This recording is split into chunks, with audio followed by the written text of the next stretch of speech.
Hello, hello, hello, and welcome to my first live Q&A here on YouTube.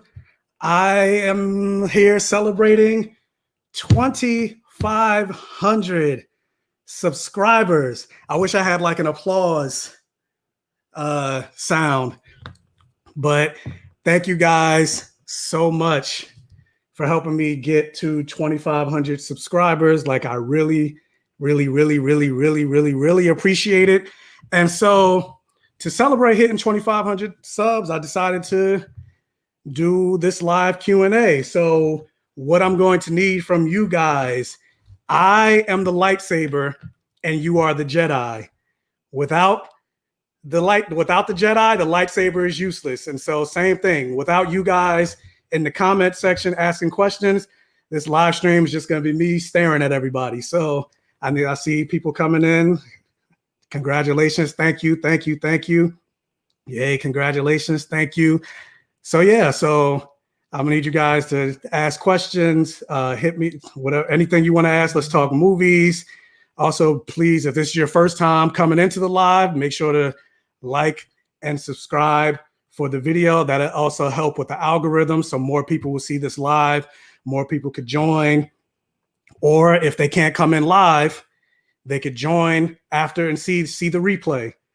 So yeah. Oh, also, really quick, have you guys heard about the fact that Johnny Depp is no longer going to be part of Fantastic Beasts? I think that news just came out, I believe, yesterday. And a lot of it has to do with the abuse allegations and stuff like that. Hey, what happened to the Black Widow movie? Basically, the Black Widow movie is still going to come out, but because of COVID, they feel like they will make more money releasing it in the theaters as opposed to waiting for it, or as opposed to releasing it on Disney Plus. Because, most Marvel movies, they make over $1 billion. However, if you release Black Widow on Disney Plus, yeah, they'll make some money, but I highly doubt they'll make over $1 billion. So for them, they feel like it's more lucrative to release it, to wait till theaters open, whenever that is, even if it's, which I'm hoping is not the case, but even if, God forbid, theaters don't reopen for like another 2 years, they're still going to end up making $1 billion just waiting, as opposed to like smaller movies that they have released on Disney Plus, like Artemis Fowl, or they plan on releasing the Pixar movie Soul next month on Disney Plus. So yeah, so we're just gonna have to wait, unfortunately. But yeah, going back to what I was saying about Johnny Depp, I'm a huge Harry Potter fan. Like I have a wand up on my shelf, the Elder Wand. I had to get the most powerful wand. But yeah, it turns out he's no longer going to play Grindelwald because of the abuse allegations. And yeah, Jovan Hudson, it's Mads Mikkelsen is currently in talks to replace him as Grindelwald. And I mean, if it turns out to be true, like the abuse allegations, because of course nothing has been proven in the court of law, then yeah, Johnny Depp is trash. They need to get rid of him. However, my only problem with it is, like, if Warner Brothers is going to do it, they need to be consistent, because supposedly Amber Heard has been just as abusive to him. Like, I think I read somewhere that she cut his finger off and he had to go get surgery or whatever to get his finger stitched back on. Like, if all of that is true, they both need to get the boot, because she's still playing Mera in Aquaman. And then also, I don't know if you guys saw that video a while ago of Ezra Miller choking some girl out and slamming her to the ground. He's still slated to play the Flash. So I'm like, so if you're gonna do it, be consistent with it. Don't just get rid of one and then not get rid of the other. Yeah, Colin Farrell couldn't come back due to filming Batman. Like, and honestly, like, I thought it was a big mistake for them not to have Colin Farrell be Grindelwald. Like, that first movie, he was a great villain. And then when it turned out he had the Polyjuice potion, I was like, oh, that's trash. Terrence McDowell, when will you review Black Mirror? I mean, I reviewed Striking Vipers. So that's the one Black Mirror episode that I review. Also, really quick, hey Uncle, hey Arthur. But really quick, also something that I actually was just able to get on my channel is if you have a question that you're like dying to get my attention and get out to me, there's also the super chat option. It'll ping the question right up to the top. It's not required, but it would be greatly appreciated. Thank you so much if you do decide to do that. But if not, as long as you guys here, as long as you're here asking me questions and we have a full dialogue going on, I consider that a success because this is my first one. So I am a little nervous. I got my water right here. I just wanted to show off the mug. Hot. Got the mug and the shirt.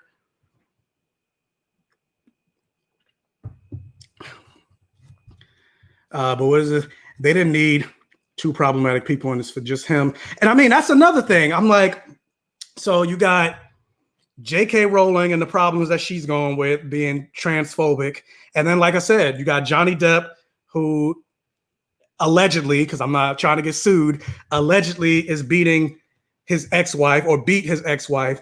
And then also Ezra Miller, not only, because I just remember, because I was like, he's the Flash, but I forgot Ezra Miller is also in Fantastic Beasts. So it's like, at this point, part of me is like, I feel like they just should cut their losses and just axe the movie, because even The Crimes of Grindelwald, it was the lowest grossing of all the Harry Potter movies.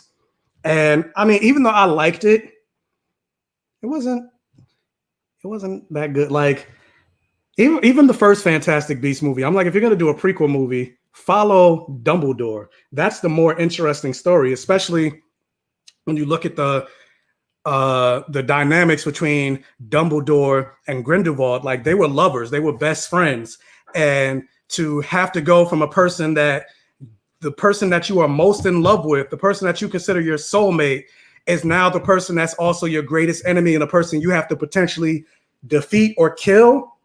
That's a way more interesting story. That's a way more compelling story. And then on top of that, you know, gay, hey, black, gay, wait, I'm like pointing wrong, but gay, rainbow. So I would be way more interested in that story. Yeah. For the Flash, yeah, they got rid of Elongated Man in a heartbeat, Hartley Sawyer. Yeah, they got rid of him with a quickness. And honestly, I'm not even all that excited about the new season of the Flash. After Crisis of Infinite Earths, I stopped watching the Flash.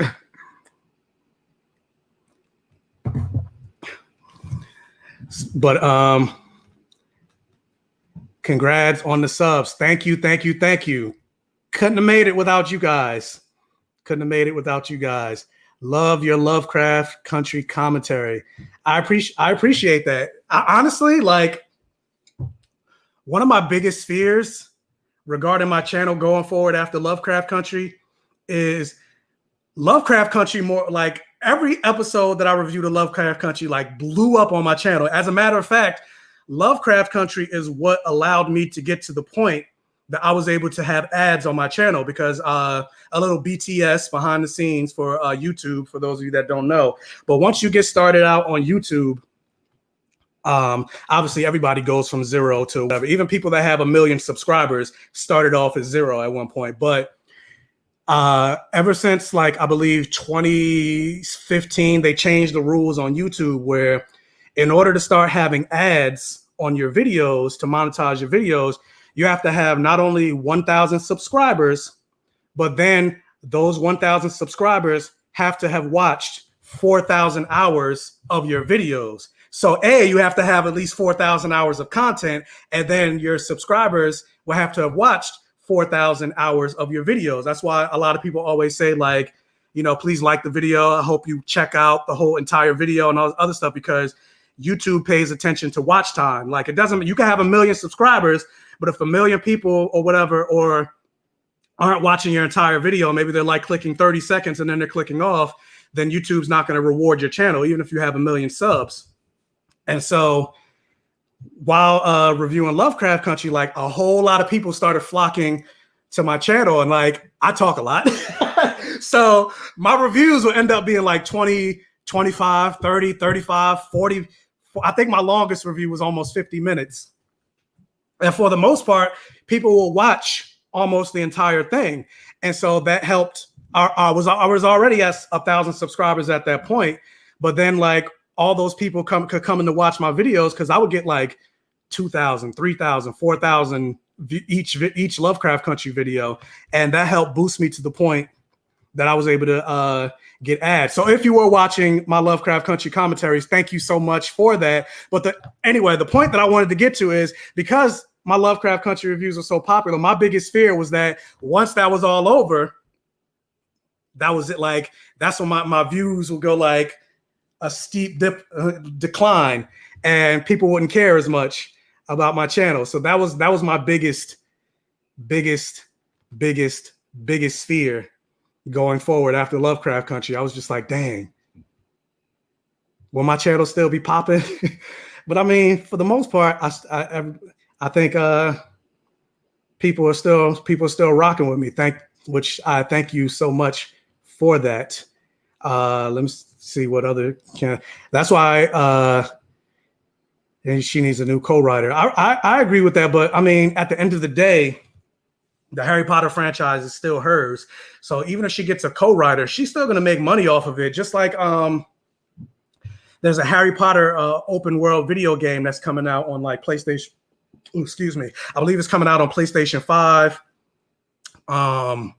PlayStation 4, Xbox, and PC. A lot of people are talking about boycotting the movie, and the creators of the video game are like, no. J.K. Rowling had absolutely nothing to do with this video game. She didn't write it. She wasn't a consultant. She didn't do anything, but she's still going to make money off of it. So people are like, I don't care if she has nothing to do with it. She's still making money off the movie. So even if she gets a co-writer for the new Fantastic Beasts movie, people are probably going to still stay like, nah, I'm not writing, because she's still getting a cut. Was this just Namas, my boss called me. I mean, that's fine. You're here now, so that's all that matters. What else? Should Lovecraft Country have a second season, or should it be an anthology? Honestly, I had this conversation when I did my live of the final episode. I wouldn't be upset if it turned out that they announced that Lovecraft Country, kind of like Watchmen, it was a one and done series. We're not coming back for more. And we told the story that we needed to tell, especially considering like, where's the book? I have the book up on my bookshelf. There's only one book, and pretty much there's one story that was told. And so if they do another season, it'll be completely divorced from the book. And I feel like the first season ended on such, granted, I have my issues with it, but for the most part, it ended pretty perfectly, that part of me is kind of like, where would they go in the second season? But at the same time, I love those characters so much. And then just the fact that I talk about it all the time, which you got to see Black people doing sci-fi things with Hippolyta basically being the next Doctor Who. You got to see Black people wielding magic, Black people in horror. Like, I'm so starved for that type of representation that I want to see a second season. And I'm curious to see where they would go, especially with the idea of when Tick said, spoilers for Lovecraft Country, in case you haven't seen it. But when Tick said he went to the future and he saw white people rioting, I'm pretty sure that had to do with the fact that white people around the world were divorced, or magic was taken away from them. So now they're upset, and now they're going to try to get magic back. And then also, could they do certain things where, like, if people of color are the only ones with magic, and it doesn't even matter because Letty's half white, but she still has access to magic. She can still wield magic. So I guess it doesn't really matter. As long as you have some Black or POC in you, you can still wield magic. So it kind of makes me wonder. It's like, if you're smart, you can have a plot line where it's like, because you got the Clarence Thomases and Candace Owens and stuff like that in the world. So you find a good old Negro, you know, because all your skin folk ain't your kinfolk. You get one of those to try to help get magic, have white people get magic back. That'll be an interesting storyline. What is this? Can you recommend any current comics, and what's your favorite comic storyline? Right now, I am looking at a lot of X-Men, the Powers of X and Powers of X and House of X, and then the whole line is called Dawn of X, but it starts with Powers of 10 and House of X. You don't have to have really any previous X-Men knowledge to be able to understand. Of course, if you know more, you're able to appreciate more, understand a lot of the references. But if you haven't read X-Men comics in a while, you just have a tangential knowledge of X-Men, you could jump right into the House of X and Powers of 10 and then move on to the Dawn of X storyline. I'm pretty sure if you Google like reading order, you could find it. But that's what I'm like really into right now. Now, granted, I am way behind on like X, and that's also the reason why I don't really review a whole lot of comics. And plus, because there's a lot of people that's reviewing like X-Men and stuff like I prefer to review stuff like if I do review comics, I prefer to review like indie stuff, preferably Black indie comics. But the reason I don't do review a lot of comics is because like I have the Marvel Unlimited app on my phone. And basically Marvel Unlimited, if you don't know, is like Netflix for Marvel comics. And they basically have their entire catalog of comics on that app for like, I believe it's like $9.99 a month.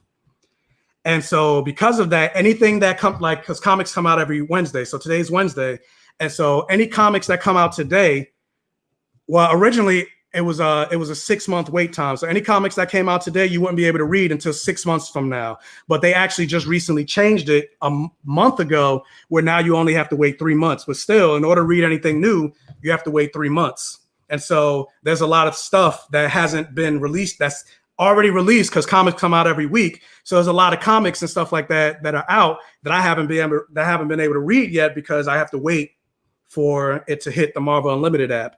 And DC doesn't have Marvel Unlimited or DC Unlimited, so I don't really read that much DC, but they're actually coming out with one in January.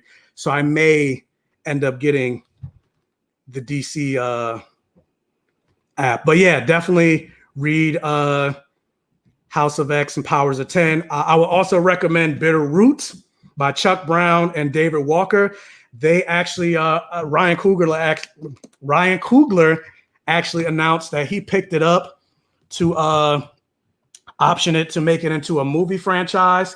So if you're one of those ones that like to read books or series before it comes out to a movie, now granted, it's not confirmed. It's not fully confirmed. Like for me, I don't consider a movie confirmed until they go into production, because a lot of movies get announced and then they don't go anywhere. But as of right now, it's confirmed to become a movie. So I definitely recommend checking that out. And then there's also another comic called Black. It's basically like X-Men, but only Black people are the mutants. And that also got picked up by Warner Brothers to be optioned into a movie. So I definitely recommend those. Like anything I'm going to recommend for the most part, except for X-Men, is going to be Black comics, because, we need to get more Black indie creators, get eyes on them. There's also another comic called Alchemist. Hold on, I'm going to write it down in the comment section. TJ Sterling.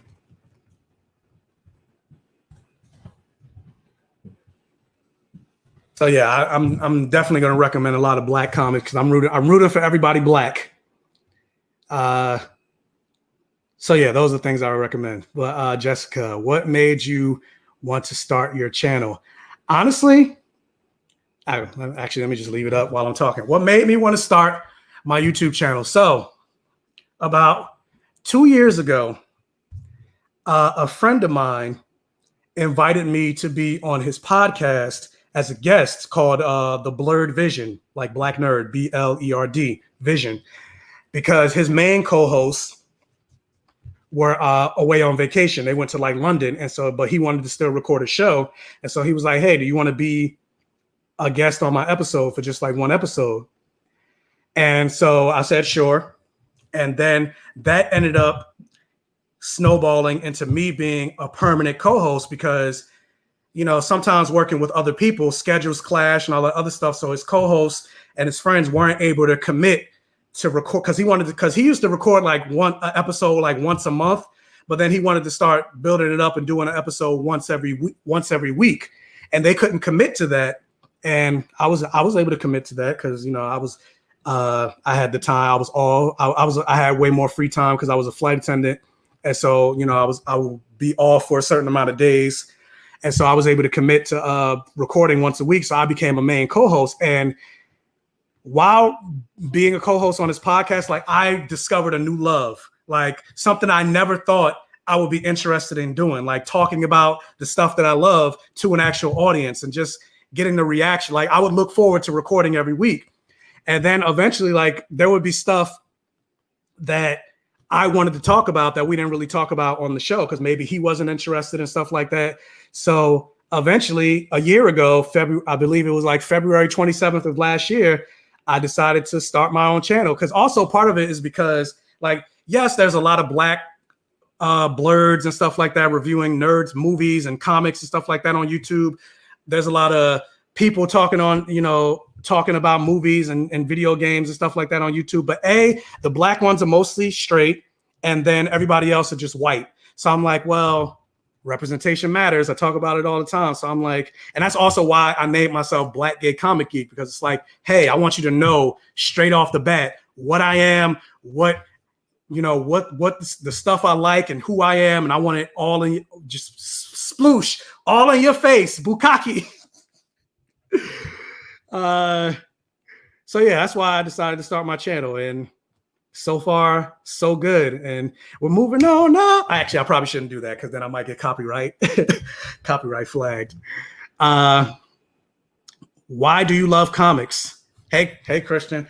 Thank you for the question. Why do I love comics? I love comics because for the most part, like ever since I was young, like I've always been a fan of like horror.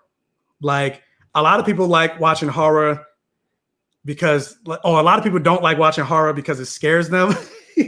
And me, like, I don't know. I was just always fascinated by the unknown, fascinated by the other, fascinated on what goes bump in the night. Like to the point that all these other kids were like scared of Chucky and all this other stuff. But me, I've always wanted a Chucky doll. I know I was weird, but my mother, she wouldn't buy it from me. My mother's from Trinidad, and she was like, "I'm not buying that thing. What, you're crazy?" And so I was a little disappointed, but horror like eventually snowballed into like fantasy and the supernatural, and actually first got into superheroes from like the Saturday morning cartoons with like the 90s X-Men and Spider-Man and stuff like that. So I didn't actually read comics a lot when I was younger, but I was still interested in that world based on those cartoon characters. And I think really I just love the fact that with fantasy and comics and stuff like that, you could basically imagine any type of world you want. And then also, not only just that, but I feel like superheroes are today's myths, are today's Greek gods. Like there's always been some level of superheroes. Like I said, we had the Greek gods and the Egyptian gods and all the like the lore, Oedipus and Odysseus and all this Greek and all this lore. And I just really love the fact that you could just imagine, like Muppet Babies, imagine a world, whatever you want, you could just do. And I just love, and I just love the stories that it can tell. Like comics allow, sometimes if you do it smartly, sometimes fantasy, horror, comics, anything can allow you to tell deeper stories in real life than using real life characters. I mean, going back to Lovecraft Country, using that as an example to tell the horrors that Black people go through every day using monsters and myth and lore. So it's also why I love it. Plus, Spider-Man. Who doesn't love seeing Spider-Man swinging through New York City? I've always wanted to do that. Or like riding a magic carpet with Aladdin, or getting a genie with 3 wishes. Like to this day, even though I am 35 years old, I definitely aged out. I am still waiting for my letter from Hogwarts saying I have been accepted into the Hogwarts School of, even though actually, since I'm American, I would probably go to Ilvermorny or however you pronounce it. But no, I'll transfer to Hogwarts. I'd rather go to Hogwarts. So yeah, so that's my long-winded answer answering why I like comics. Also, if you can, hey, I see I have 35 people in the chat. If you could do me a favor and hit that like button, like it'll help get this live out to more people. Thank you. I appreciate your participation. What's this next comment? You know what? I think there should be another season of Lovecraft, but I understand if there isn't another season. Yeah, like I feel the exact same way. Like if there isn't another season, I will completely understand it. Because I mean, again, spoilers for Lovecraft Country, like the main character died. So, but at the same time, like that last season or that last episode, there was a lot of Jesus allegories with Tick basically being Black Jesus. Well, what happens when Jesus dies? He's resurrected. So, and then plus, you know, for the most part, it was Tick's show. I mean, Buffy died on her show 3 times. First time she drowned. Second time was when she saved Dawn in season 5. And then the third time, a lot of people don't count this, but in season 6, when she took a bullet, she died. Like she flatlined, but Willow was right there and brought her back to life instantly. But a lot of people don't count that because of that, but I do. She died 3 times. But basically, I make that to say like they could bring Tick back, and there's a whole lot of stuff. Plus the multiverse, they could bring an alternate version of Tick back. But yeah, I would be interested to see what they do for another season.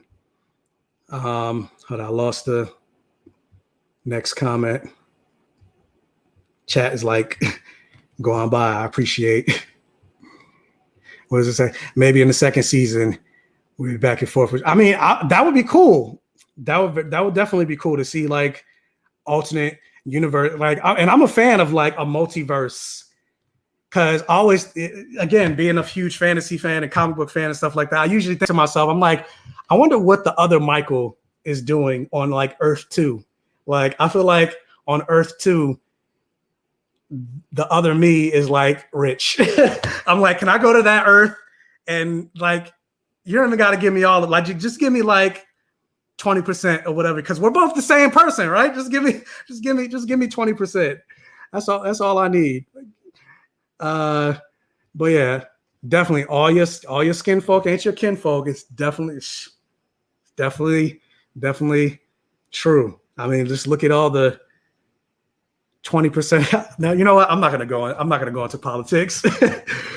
But next question. Thank you for the question. And actually, so when I see that Miles Morales less than 24 hours, the Miles Morales video game will be dropping on PlayStation. I already got it preloaded. I can't afford a PlayStation 5, but I already got a PlayStation 4. So I'm definitely looking forward to playing that game, but I'll get a PlayStation 5 eventually. But the question is, do you think Miles Morales will show up in the next live-action Spider-Man movie because of his popularity with Into the Spider-Verse and the new Miles Morales game? Oh, so you already mentioned the game. P.S. Will you review the game? Yes, I definitely will be reviewing the game. Obviously, like I said, I don't have a PS5, so I can't review the PS5 version, but I'll be reviewing the PS4 version, and it comes out at midnight. Lately, for like the past 2 weeks, I've been going to sleep at like 8 o'clock, but I'm going to force myself to stay awake past midnight so I can play even if I fall asleep after the first 20 minutes, I'm gonna at least try to play some of it tonight. Hell, I might even beat it tonight because they said the game is pretty short, which kind of annoys me, but if that's the case, I'll end up talking about that in my review. But to your question, do I think Miles Morales will show up in the live-action Spider-Man? There was actually a rumor that Miles Morales was cast, like a young Miles Morales was cast to appear in this next Spider-Man movie. I don't think he's going to be like Peter's age. I think he's going to be, because if you remember Spider-Man Homecoming, Donald Glover played Miles Morales' uncle, Aaron Davis, and so we already know that Miles Morales at least officially exists in that world because Aaron actually called Miles in the show, like he name dropped him. So we know Miles Morales already exists. It's just the question is, when are we going to see him? And honestly, like, yes, I do think he's going to come, but I'm really, really, really curious of what they're going to do with him, because for the most part, they took everything from Miles Morales and gave it to Peter Parker, which I'm not a fan of. Like, I know a lot of people, and yes, I do like Tom Holland, but, you know, a lot of people are like lauding the Tom Holland version of Spider-Man, like, oh, he's the most comic book accurate version of Spider-Man. And no, he's not, because most of the stuff they took from Miles, they gave to Peter. For example, his best friend Ned, that's basically Miles's best friend. The school that Peter goes to, that's basically Miles's school. Like, everything that they took, everything that they did, they gave to Peter Parker. So it makes me wonder, like, if they introduce Miles, what are they going to do? Like, who is his best friend going to be? Because it's essentially the same thing. Or even having, like, with Miles looking up to the Avengers and wanting to be an Avenger so badly and trying to prove himself, that Peter Parker is doing in the movies. That all came from Miles Morales in the Ultimate storyline. So I'm just like, what are they going to do if they introduce Miles Morales? That's the only thing I'm curious about. But I feel like they would be stupid not to have him show up at a certain point. But honestly, I want him to show. I don't want him to be like Spider-Man right away. Like, I want to see Peter Parker like go to college, and I want to see those storylines play out first before you introduce Miles Morales. Because, you know, I want the dynamic of Peter being the mentor to Miles. And right now, Tom Holland's Peter Parker isn't in the position to be a mentor. Next question. Bro, will you do a review of Netflix's His House? I already did. After this live, you can go back and look at my videos. And I believe it is because I reviewed The Mandalorian, and then right after that, you'll see my review for His House. So yeah, just go back and look at that. But thank you for asking. What else? Far Sector. Yes, I definitely recommend Far Sector. I haven't actually finished it. I'm behind on Far Sector. I actually only read the first 2 issues, but the art on Far Sector is gorgeous. And then, like, obviously a Black woman Green Lantern, like, give me a figure. Like, I don't know if you guys can see, like, I have my figures down here. Like, this is my DC shelf. I don't know where I'm gonna put it, because if you can see, it's pretty packed. So I would have to like squeeze her in there somewhere, but I will figure it out. Give me a Lantern Mullen figure, and I'll put it right next to my John Stewart. That's right here. You guys, I mean, it can't really zoom in, but yeah, I want a Lantern. And actually, supposedly there's a rumor that she's appearing in the Green Lantern series that's gonna appear on HBO Max, but who knows? I don't know. Next question: are you ever gonna do the podcast again? Honestly, and let me for the people that don't know, basically, going back to the me mentioning the podcast that I was on. Once COVID hit, he and I, like, we kind of stopped recording, and the show has just been like in the void ever since COVID. But ultimately, like, yeah, I don't know if we come back, it's up to him. It's ultimately his show, and he was telling me that, like, for the most part, this year he's just had no motivation to do another episode. So because of that, I'm just leaning more into my show. So yeah, Bitter Root, definitely read Bitter Root. Yeah, Eric, I did review His House, so yeah, definitely check that out. Let's see. Will you be attending the Dragon Con convention? Honestly, I would love to go to Dragon Con. I used to cosplay like all the time. I would go to a convention like once a month. And I wanted to go to Dragon Con one year, but then it ended up not working out. But I don't know. We'll see. Like, after 3 years straight of cosplaying, like, at almost every con here on the in New York and New Jersey, I'm like kind of cosplayed out and conned out. But after taking this break, who knows? I may end up taking a flight down there. Maybe. Don't hold me to it. But I would love to go to Dragon Con one day. And I think my friend is still in here that lives in Atlanta. So Jessica, you hear that? If I come there, we're going to Dragon Con. If it might not be 2021, but because also we don't even know what's going on with COVID. So, but one of these days or one of these years, maybe. Those Blur Vision podcasts helped me get through a 12-hour. I mean, a lot of people said that because, you know, both Jordan and I talk a lot. So our episodes would be like 3. Oh, shoot. But yeah, our episodes would be like 3.5 hours, 4 hours. Sometimes we went 5 hours. And so sometimes we were like, I think we talk too much, but most people were like, no, I like the long episodes because I would listen to it while I'm at work. But yeah, like I said, if you flood Jordan's timeline, maybe he'll, or not, because he told me he's been getting a lot of messages asking about it. He just said he doesn't want to do it. So who knows? Maybe 2021 he'll get his mojo back. So what is this? Right. I like to hear him back on the podcast, even if it's not the same one. I mean, yeah, I don't know. Like I said, it's his show, so hit him up. I'm just a guest. But I'm here live right now. I guess this is technically a podcast. What does it say? Waiting a couple of months till I get Miles Morales game and the PS5 just to get more. I agree. Like I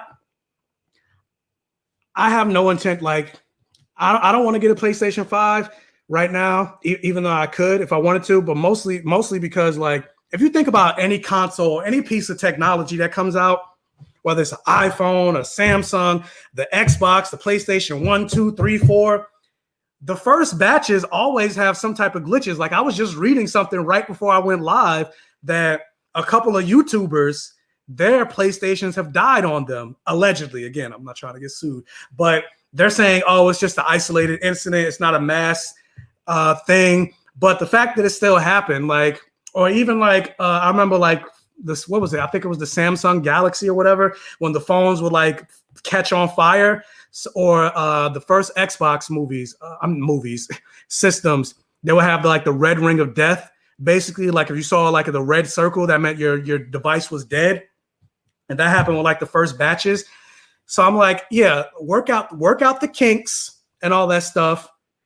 Then I'll eventually get one. And then plus, you know, a library. Like right now, the Miles Morales game is the only thing that's out for PlayStation 5. And like I mentioned earlier, like they said the game is way shorter than the first Spider-Man game. So if it's like a 12-hour game after I beat it, now I got this system that I'm not playing because as far as I know, I don't know if there's any other new release coming out until like next year.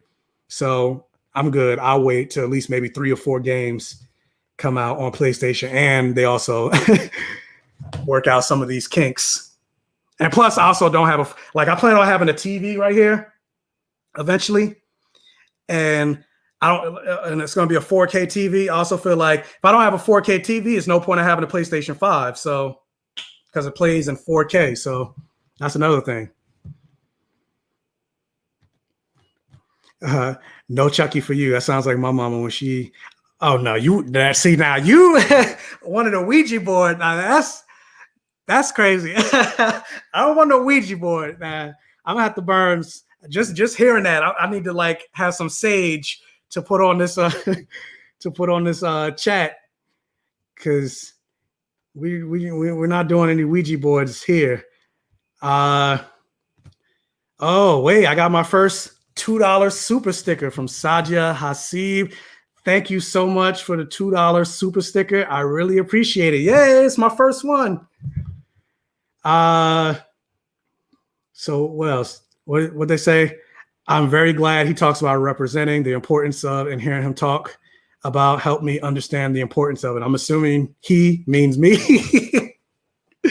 Which, I mean, yeah, I mean, especially if you're a person and, you know, like, for the most part, like we all have privilege. Like, even though I am a gay man, I am still a male, and I'm still a cisgendered male. So at the end of the day, I have a privilege that trans people don't have, that Black women don't have, that Black gay women don't have. And even going into like representation and stuff like that, like as much as I talk about wanting to see more like black gay characters and stuff like that, or black characters in sci-fi, fantasy, horror, and all that other stuff, for the most part, there's a lot more black male characters in sci-fi fantasy than there are, say, black women. Like I talk about in Star Wars. For the most part, there are like no black women in Star Wars. We got a Black Panther movie, but where's a black woman superhero? So it's like, yeah, representation matters. We're only just now getting like a Shang-Chi Asian superhero movie, but then it's like, where's the Native American superheroes, Native American women, trans women? So it's like, yeah, representation is very important, especially in just the fact that, like, if you see people doing something that maybe you have an interest in, then maybe that opens the door for you to perhaps think that you can go into that field and or be welcome in that area. And this is something I actually talked about in my video that I did on my channel a couple months ago called, quote, "Why Black Gay Comic Geek, Why Representation Matters." If you want to check that out, you can. But I remember a long time ago when I was in high school, and like I said, I talked about this in the video, so if you heard this story before, bear with me, and I'll try to be quick. But there was a long time ago, I was a part of this site where a bunch of people got together and role played online. You created your own character, and then you would like write out, you know, and interact with your other characters. And it was based on the world of Buffy the Vampire Slayer. And even though I created a character named Niam Walker, and I mean, he was a witch, he was a warlock, and he was basically me, but with powers. But when I was in high school, like for whatever reason, because I never really saw black people in Buffy or sci-fi or horror or anything like that, even though this character was based off of me, I made him white. And I mentioned this in the thing, like that was one of my biggest regrets creatively as an artist or a writer, that I made this character based off of me white because I couldn't see a black character in this world of vampires and stuff like that. And so that's another reason why I push and go so hard about representation, because I look back at what I did and why I decided to make that character, because I didn't see anybody that looked like me in Buffy or in horror or any type of sci-fi and fantasy series or anything like that. And so I decided to make him white because that's all I saw. So yeah, representation matters. What is your favorite horror movie? My favorite horror movie, there's a lot. Like,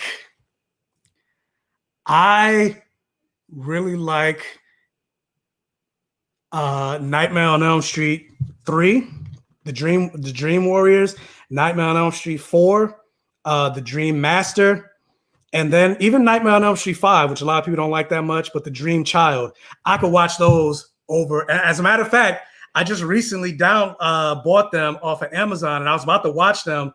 What was it, yesterday? But then I was like, you know what? The Miles Morales game is coming out. Let me replay the Spider-Man game. But yeah, I could watch those movies over and over and over and over again and never get tired of them.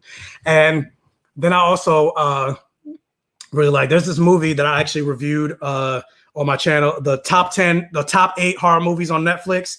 It's a movie called Hush, directed by Mike Flanagan, who I believe he directed, I think he directed It. But yeah, it's a movie called Hush. That movie is very good, like very good. What else? Interview with the Vampire. Like I love that movie. That was actually one of the movies that got me my like love for like vampire lore. But those are the top ones I could think of off the top of my head. And then of course, once I like get off this live, I'm like, oh shoot, I forgot to mention like one of my all-time favorite ones. But yeah, those are the ones right now. What does it say? Oh, if he does, he can have a meetup at DragonCon. I mean, I would love to do a meetup at some point. Of course, we can't do it now because coronavirus. Because I mean, there are a couple of people around, I believe, that watch my channel that live in the New York area. So like, granted, in some ways, I kind of feel weird doing that because it's not like I'm a celebrity. Like, hey guys, me, Mike, who am I? I'm doing a meet and greet at like Starbucks in New York. If you guys are there, let's go hang out and watch a movie together once movies open again. Because I usually, back when movies were open, I would go see a movie once a week in New York.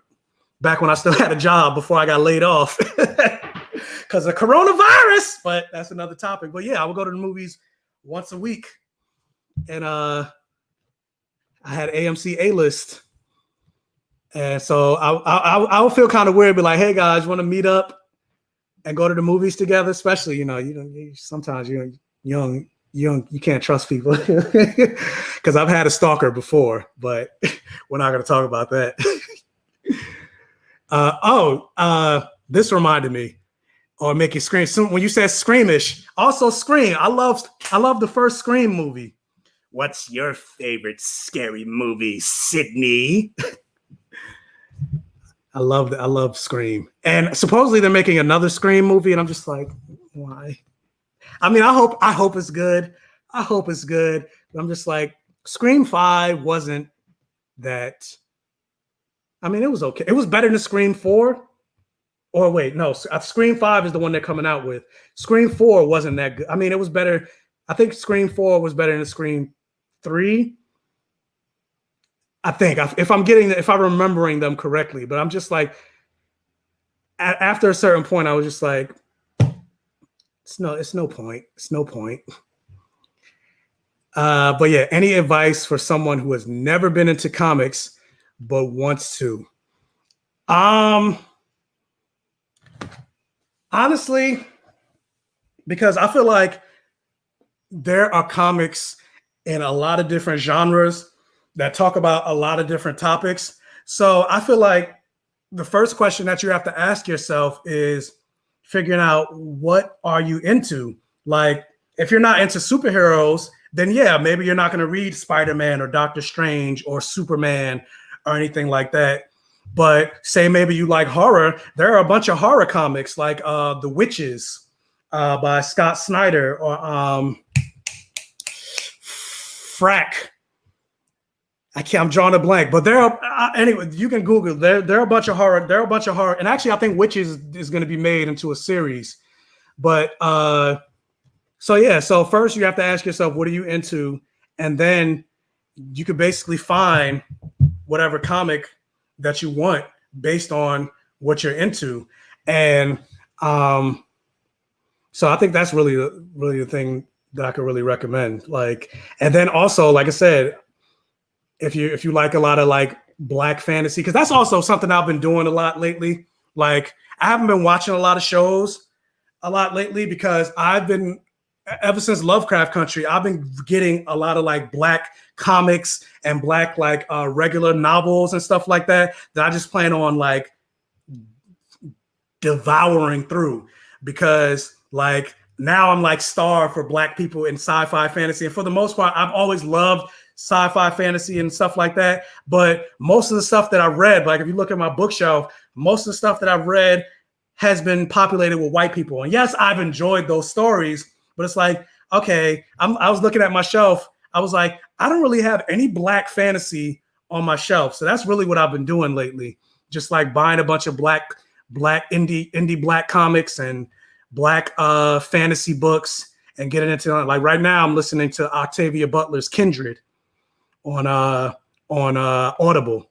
So, and then I'm going to move on to her Parable of the Sower. So that's really what I've been doing a lot lately. So yeah, that's basically what I recommend. Like, just figure out what you're into first, and then you can go from there. What else? Did you have a gateway character for you for comics or horror? For example, for me, it's Spider-Man is what got me into comics, and Jason Voorhees, Freddy Krueger, Aliens, and Chuck. Yeah, like I mentioned earlier, like the thing that first got me into comics or really the supernatural world period was like was horror movies. Friday the 13th, Halloween. Oh, Halloween! I forgot Halloween. With like the first two with Jamie Lee Curtis. And even a lot of people didn't like this, but I liked Halloween H2O as well. Granted, it's not as good as the first two, but I liked it. But But yeah, so like I mentioned, I wanted a Chucky doll, the Nightmare on Elm Street movies. Like I and I'm about to tell on myself, and this just goes to show how weird I am. But I don't know if you guys know, but I don't know if your parents ever told you, like, they ever said that, like, folklore, don't eat a lot of junk food before you go to sleep. Otherwise, you'll have nightmares. Me, being the weird kid that I am, I heard, hearing something like that, you would think that would deter a kid from wanting to eat junk food because they're like, oh, I don't want to have nightmares. I don't want to be scared. I don't want to be freaked out. But my dumbass, when I heard that, I would get like candy, cake, Skittles, soda, any type of junk food that I would have because I'm like, I want to have a nightmare. Give me a nightmare.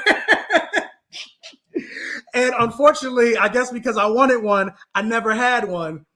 And so, yeah. But I actually remember having a dream one time where I don't remember how old was I? I don't remember how old I was.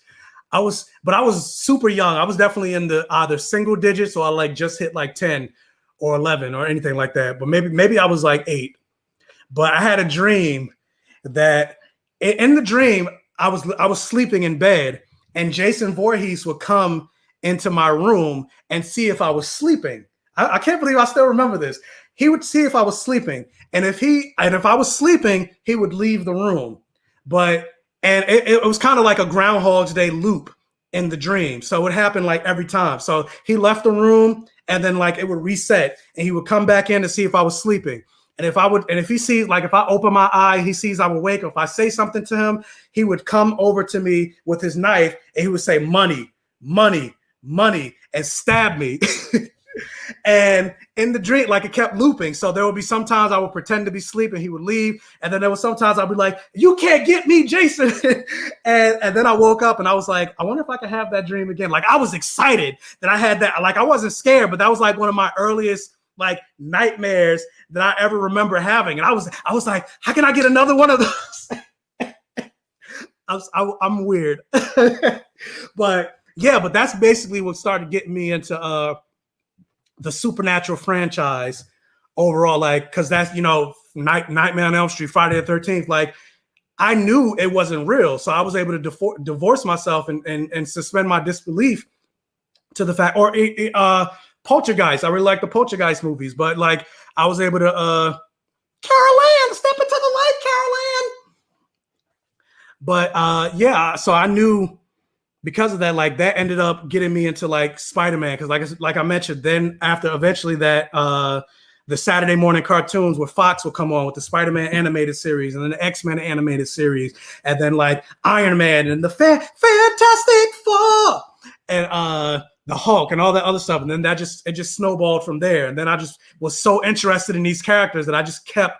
And this was before like the internet was really a big thing. So it wasn't like there was no Marvel wiki that exists nowadays. So that was my knowledge of getting into superheroes, basically. What is this? I'm honestly okay with Miles having his own series with Spider-Verse for a while. I mean, I agree. Like, and honestly, I liked the way they did Spider-Verse or Miles' story in Spider-Verse better than they did Miles in the comics, because they tied his origin more to Peter Parker and it made way more sense. So yeah, I liked his origin way better. What is this? I hope they bring back the Shuri comic series because I really enjoyed that series. Yeah, I mean, hopefully they do that. I think it got canceled because nobody really read it. So I think that's why it stopped. Kind of like Black Panther and the Crew, which I really enjoyed, but yeah, enough people didn't buy it. Jordan needs a hug. Yes, definitely. Jordan needs a hug. Several hugs. I mean, he's really leaning into the because he's doing his own fan films with like Power Rangers Unworthy and stuff like that. So that's really where his focus is. So I guess maybe after he's done, because I think he's planning on doing 5 episodes. I think he's doing episode 4 right now. Maybe after he's done with that, maybe Blurred Vision will return. I don't know, but don't quote me on it. Who knows? You should come to Dragon Con, especially if it's virtual. I mean, who knows? But I mean, especially if it's virtual, like if it's a virtual panel, like I would have to be like invited to be on a panel to do that. But I mean, if I can watch it if it's virtual, but like you wouldn't know I'm watching it unless. But then who would invite? Who am I to get invited on a panel? It's not like I'm a creative or I have something out that I can promote or whatever. Like I'm just a guy who likes other guys that makes YouTube videos, that likes making YouTube videos. Black Hole Comic, congrats on 2,500 subs. Thank you.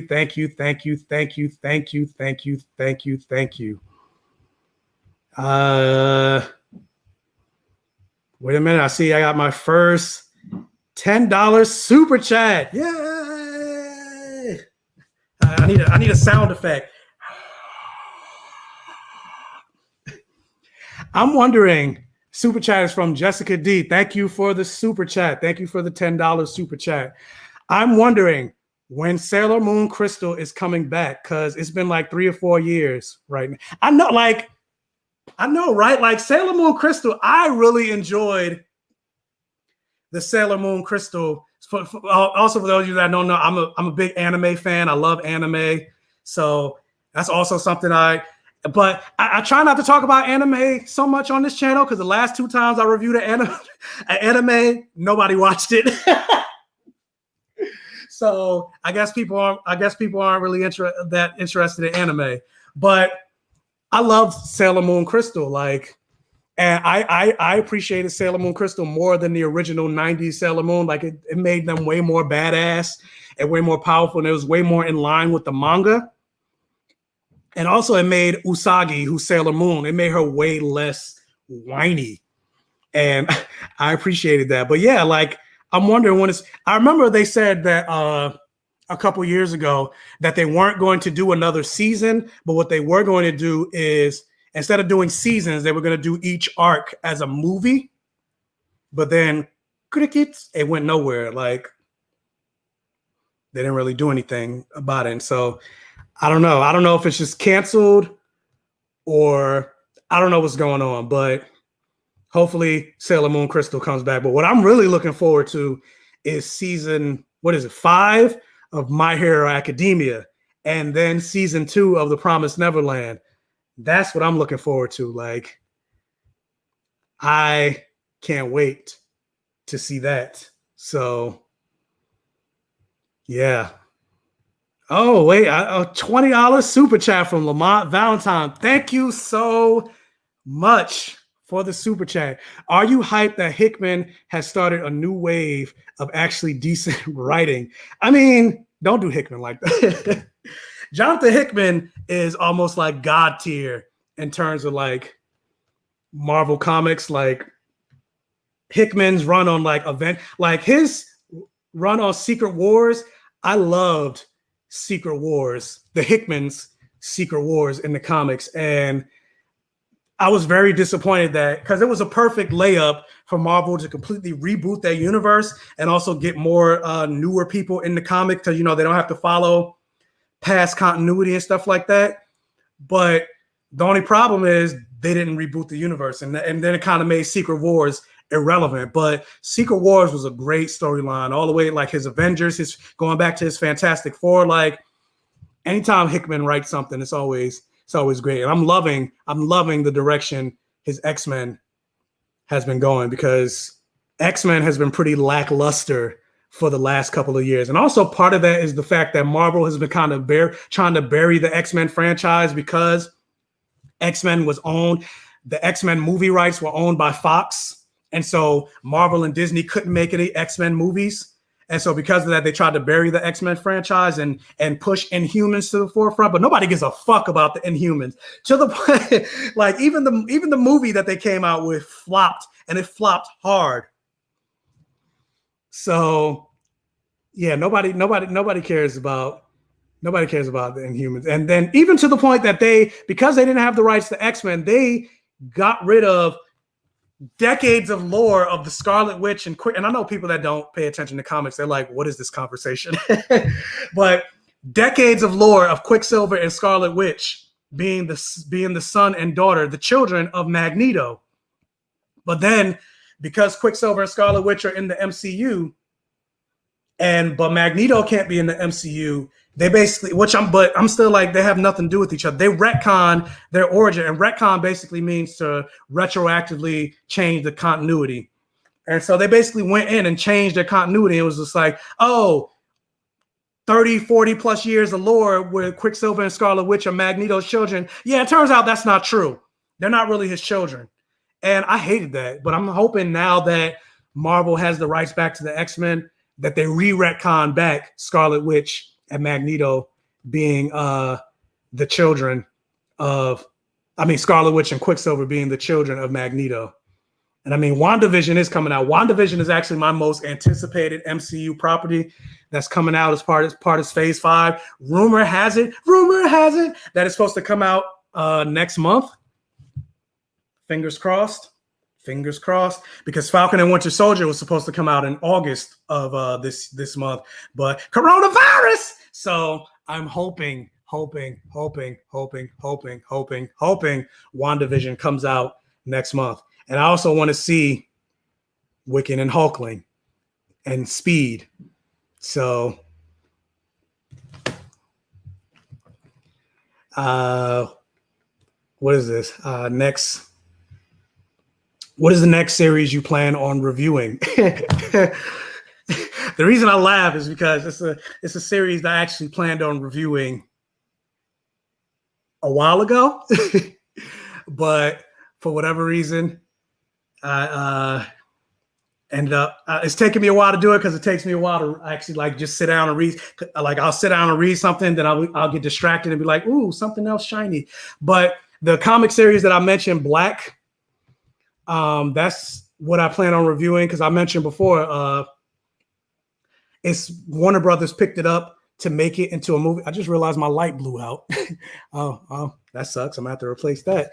But yeah, Warner Brothers plans on making that into a movie.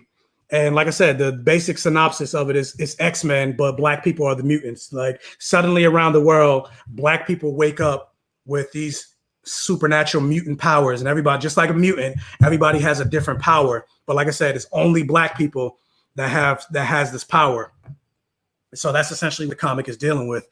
And so of course you have people exploiting Black people. Of course you got fear because the world, anti-Blackness is universal. So what happens if Black people suddenly wake up and they could levitate the George Washington Bridge like Magneto? Suddenly, they already consider Blackness a danger. Now they're going to really consider. So that's essentially what the book is about. And I haven't finished reading it, but that's the next series I plan on reviewing. I should have been finished it, but like I said, I keep getting distracted and not reading it. And then also the Miles Morales video game comes out at midnight.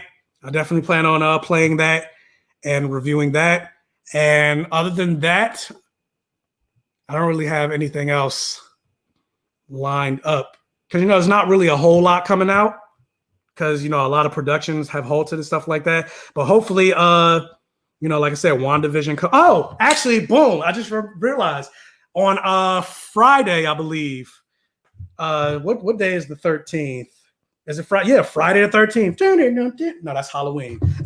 wrong music. But yeah, on Friday, there's like a Christmassy movie that comes out on Netflix.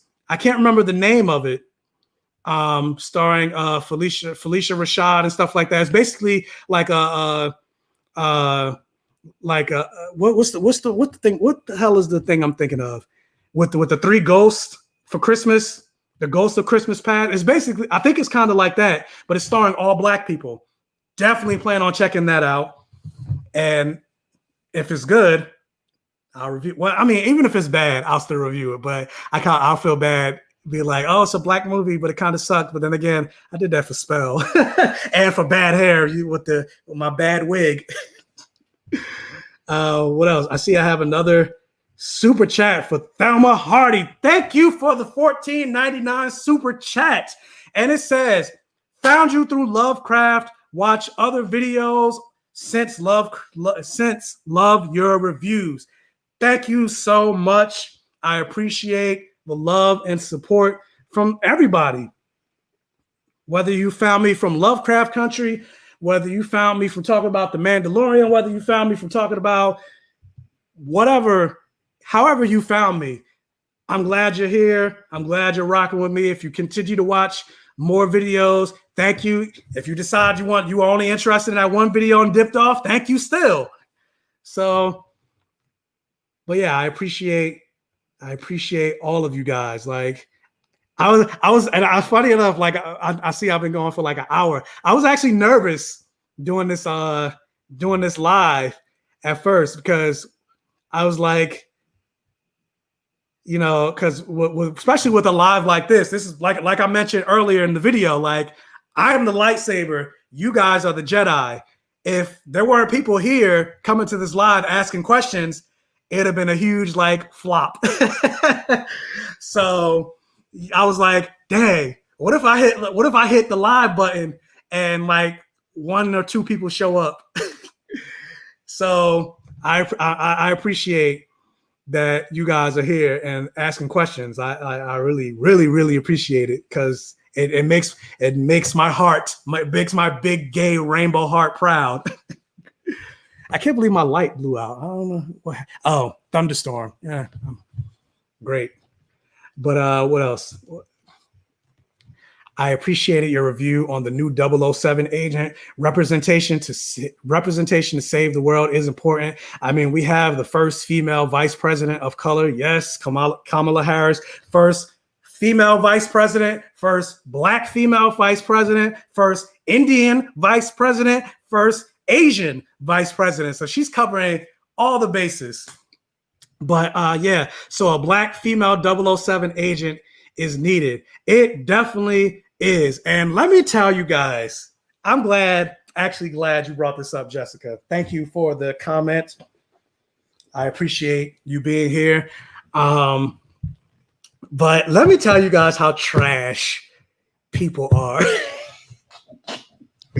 Like the 007 video that I just recently did, and actually let me backtrack a little bit. So for those of you that don't know, I just recently did a video on my channel because there's a new James Bond movie coming out called No Time to Die, of course starring Daniel Craig, and Lashana Lynch is an actor. She's been cast as playing the character of 007. She's not playing James Bond. She's not playing Jane Bond. They just put her in the role of 007. And so because of that, the internet flipped out. And so they've been sending Lashana Lynch death threats. They've been sending her racist messages to the point that she had to delete temporarily. She's back on it now, but she temporarily deleted her social media. But the news of it didn't come out until recently because she did a whole expo with Harper's Bazaar magazine. And she talked about having to delete her social media because of the racist backlash with her being 007. And so I made a whole video about it, basically saying those people are trash and saying and saying like this isn't the first time this happened, because when John Boyega was revealed to be Finn in Star Wars The Force Awakens, and he was under the stormtrooper helmet, people were sending him racist messages like, oh, a Black stormtrooper is stupid. I've even gotten racist messages when I cosplayed as Superman. And granted, the version of Superman that I cosplayed as was Black. But anyway, to make a long story short, the reason I say this, like, if you go back and look at the comments on that video, people are trash. Like, people are saying, oh, this movie and this casting ruined the franchise. How dare they cast a woman or whatever as 007? This is stupid. 007 has always been James Bond. It's always been male fantasy, yada, yada, yada. And I'm just like, hey, Daniel Craig is still the star of this movie. Daniel Craig is still James Bond. More than likely, once the movie ends, Daniel Craig is going to be 007 once again. The reason Lashana Lynch is playing 007 is because the basic synopsis that they released for the movie is Daniel Craig retires after the last James Bond movie. And so they have somebody else take up the mantle of 007. And yeah, I agree. Why not have somebody play 008, 009, whatever? But that's not the story they're telling. They decided to cast her at 007. Who cares? I'm interested to see what the storyline is. But people are coming in arguing in the comment section like, oh, I'm not watching this movie. This movie's going to flop. The franchise is ruined and yada, yada, yada. And I'm just like, and it's basically like they're trying to justify the racism that she's been experiencing. I'm like, that's not the conversation that I've been. And people are hitting me up like in the comment section, like, you think this movie is going to work? This movie's not going to work. This movie is stupid. You're ridiculous and all this other stuff. And I'm like, first of all, I'm not even commenting on the movie. I'm not commenting on whether the movie's going to be good, whether the movie's going to be bad or anything like that. What I'm commenting on specifically and solely and strictly is she shouldn't, no matter what you think about the movie and whether you're a fan of her taking the role of 007 or not, she shouldn't be getting racist messages and death threats and all that. That's what the movie is. That's what my video was about. But like I said, people are trash. So yes, representation fucking matters. Speaking of Black heroes, it's a shame. See, here we go. Speaking of Black heroes, it's a shame. I can't talk. It's a shame Lashana Lynch got racist backlash because only white men can be cool spy heroes. Liam Neeson, etc., are 2 steps from Medicare, but can still bring down entire cartels. Exactly. Like, even if you go back to the movie Salt with Angelina Jolie, which I mean, there were problems I had with that movie, but I liked that movie and I wanted to see more of it. But a lot of people didn't. It didn't do well. It didn't do that well at the box office, so there weren't more. But a lot of people were saying, and Angelina Jolie, I think, was like in her 30s at the time that she made that Salt movie. I think she was like 36. And people were saying she's too old to be this badass action hero. But meanwhile, you got people in their 60s. Like the whole premise of the Expendables movies are these men in their 60s coming out and being these badass action heroes. And it's like, why can't women do the same thing? This is a movie. It's all fake. Like, so, and like I said, Angelina Jolie was in her 30s. You mean to tell me she can't be a badass action hero? Like, it's trash. It's trash. But again, you know, even Angelina Jolie, despite her being white, she's still a white woman. And only white men could seemingly do whatever they want in movies. But yeah, we're not going to get into that because I will go on a rant. What does it say? I'm gonna move from the Spider-Man game and say I am really depressed that another GTA 6 hasn't come out yet. I finished the game. I'm pretty sure another Grand Theft Auto game is gonna come out. More than likely for PlayStation 5. So, or the new Xbox. So yeah, you'll have to get a new Xbox and a new PlayStation if you want to play another Grand Theft Auto movie. So yeah, I just lost where I was. Hold up. I accidentally hit a button and scrolled away from my. Okay, there we go. What's your thoughts on the new? I didn't even have to read the whole comment. Okay. I heard it got a lot better, but I gave it 10 episodes in the first season. And then after that, I don't know if you saw, there's this like video or song. I don't know if you guys know about it, but you can Google it. But it's called Fuck This Shit, I'm Out. It's on YouTube. But that's how I felt after those first 10 episodes. I was just like, fuck this shit, I'm out. Fuck this shit, I'm out. Don't mind me. I'ma just get my stuff and leave. Excuse me, please. Fuck this shit up. But that's how I felt about Charmed. Because especially, you got this show about magic, the most powerful witches in existence. And I'm a Charmed fan. Like, I'm going to turn my camera. I don't know if you guys can see. Right, hold up. Let me lift the camera up. Right there. You can see I have the 8 seasons of Charmed on my shelf. all 8 seasons. And then you see Buffy next to it. You see Angel. But yeah, I have all seasons of Charmed. So I'm a Charmed fan. Granted, Charmed started to become trash after season 4. Well, not trash, but it dipped in quality after season 4. But I still continue to watch it because I was a fan. But that's not the point. But yeah, so you have these most powerful witches, yada, yada, yada. But then you have one episode where the oldest sister, I don't remember their names, but it's instead of the power of 3, it's the power of M's. They all start with M. One of the sisters defeated a demon with baking soda instead of magic. After that, I was like, yeah, no, I'm done. I can't. No, I tried. I wanted to root for this show. You know, you got women of color, Latina and black women as, you know, witches, something I love. And, you know, I wanted to root for the show. I wasn't expecting it to be the original, like a lot of people are, like, because a lot of people are like, oh, they wouldn't even give the show a chance. Just the fact that it was being rebooted, they were like, oh, screw the show. I'm not watching the show.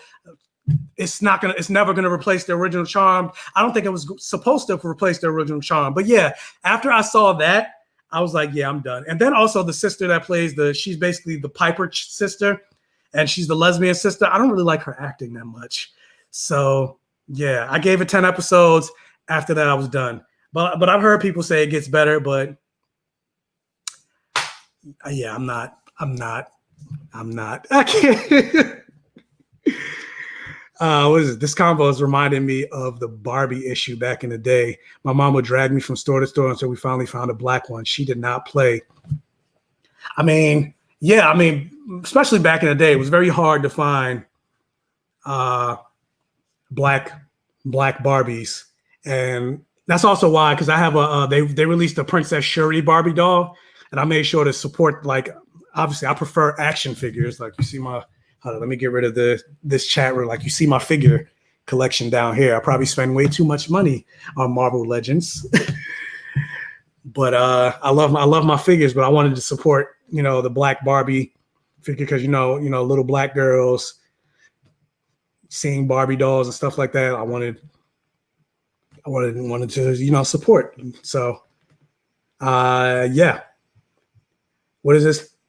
Have you ever watched the Mario Van Peebles show called Superstition? It was on Sci-Fi Network, but it only got 1 season.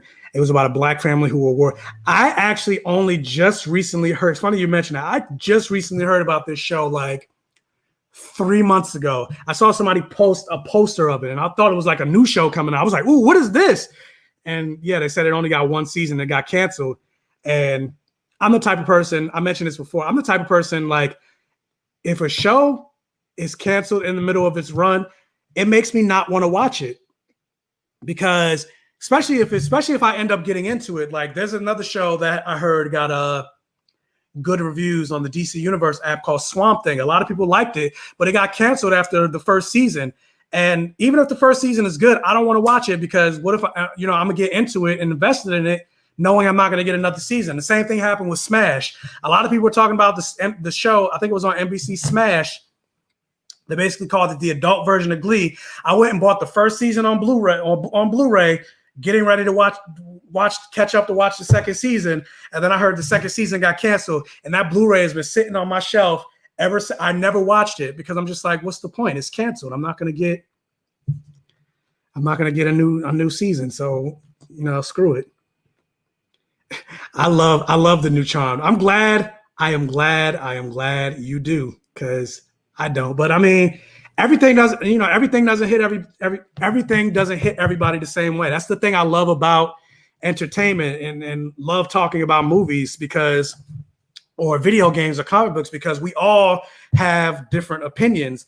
And there are a lot of things that I love that friends of mine don't. Like, for example, my friend Jessica, who's here in the chat that I've read her comments, like, I love the show Upload that's on Amazon Prime right now. I would have said before Lovecraft Country, I would have said it's my favorite show of 2020.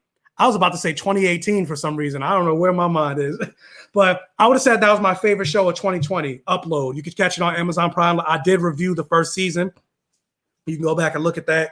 But I loved Upload. But she says she's like, oh, I didn't love it, but I liked it. But see, again, different thing. But then on top of that, so again, different opinions. But then on top of that, even people that come together and love the same things, sometimes we'll love it for different reasons. And so I just love the conversation that thing like it creates, whether, like I said, whether it's comics, video games, movies, books. So yeah, I just love it. Everything's subjective. So yeah, you love the fact that you love Charmed. I love that for you. But yeah, are they doing conventions? No, they are not doing conventions. All conventions have been canceled. So yeah, when this pandemic is over, I will finally get a movie subscription. A movie subscription to, oh, you mean like AMC A-List or whatever? Is that what you mean? But yeah, like I had AMC A-List. I got it every month. I paid for it every month. I would see, sometimes I was, depending on what was out, I would try to see 3 movies a week. And then coronavirus. So Blurred Up, just stopping by to show some love. Congrats on the 2,500 subscribers. Thank you so much for coming by to show some love. I really appreciate it. And thank you so much for helping me get to 2,500 subscribers. Like I said, I could not get here. And I would not be making this video to say, thank you for getting to 2,500 subscribers without you guys. You guys are the reason I've been able to get to this point. You guys are the reason that this live stream has been pretty successful so far. I got 35 of you guys in here, chat's blowing up. So I appreciate and love. Actually, I need to come up with like a name, especially because like when like I review movies and stuff like, or TV shows and stuff like that, I recognize a lot of you guys' names, leaving comments all the time and stuff like that. So like a lot of my regulars, I feel like I need to come up with a name for you guys, kind of like how Beyonce has the Beehive, or Mariah Carey has the what's Mariah Carey's fans called? The Mimi? I don't know. But I'm like, I need to come up with a name for you guys.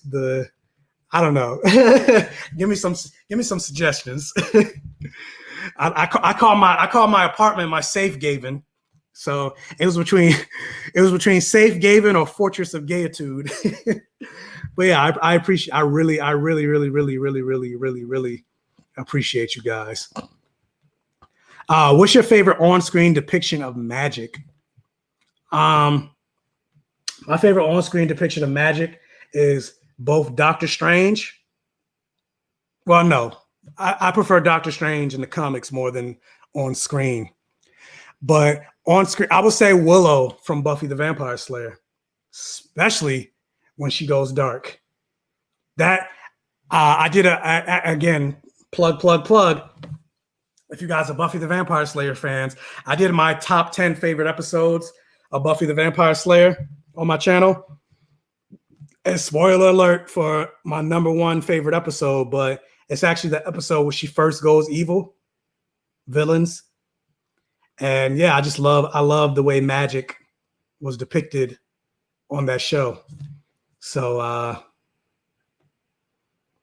yeah.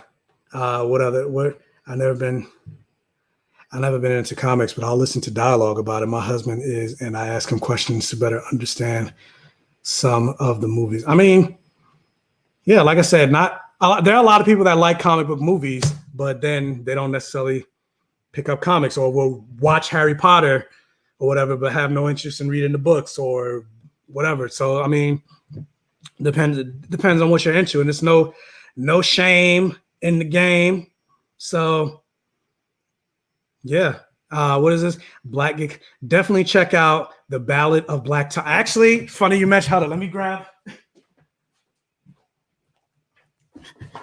I have, but right here, The Ballad of Black Tom. I haven't read it yet, but I will get to it at a certain point. Like I said, I just been buying a lot of like black fantasy, sci-fi, horror type of books, and this was one of them. I just looked up like black fantasy books, and then I just went on a spree and started binging. Like I said, right now I'm listening to the audiobook of Kindred, but eventually I'll get to this, and then there's others. I actually just recently, because I am a big vampire fan, but I actually just recently got this book right here called Slay.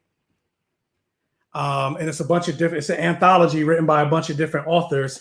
And basically the back of it says Slay, Stories of Vampire Noir, revolutionary anthology. This is me plugging stuff. I'm not sponsored by Slay, but you know, I'm rooting for everybody black in case you guys are book readers. But it says a revolutionary anthology celebrating vampires of the African diaspora. Slay is a groundbreaking, unique collection and will be a must-have for the vampire lovers of all kinds all over the world. Slay aims to be the first anthology of its kind. Few creatures in contemporary horror are as compelling as the vampire, who manages to captivate us in a simultaneous state of fear and desire. Drawing from a variety of cultural and mythological backgrounds, Slay dares to imagine a world of horror and wonder where Black protagonists take center stage as vampires, as hunters, as heroes, from immortal African deities to resistance fighters, matriarchal vampire broods to monster hunting fathers, coming of age stories to the end of life stories. Slay is a groundbreaking Afrocentric vampire anthology celebrating the rich cultural heritage of the African diaspora. After I read that, I said, sign me the fuck up. So yes, and there's other books I could recommend. Like there's another one right here. This is called, hold on, let me get rid of, since we're talking books. This is another one. Oh, there we go. Oh, why am I'm like showing it at the microphone. Clearly, I need to be showing it at the camera. It's called Ring Shout by P.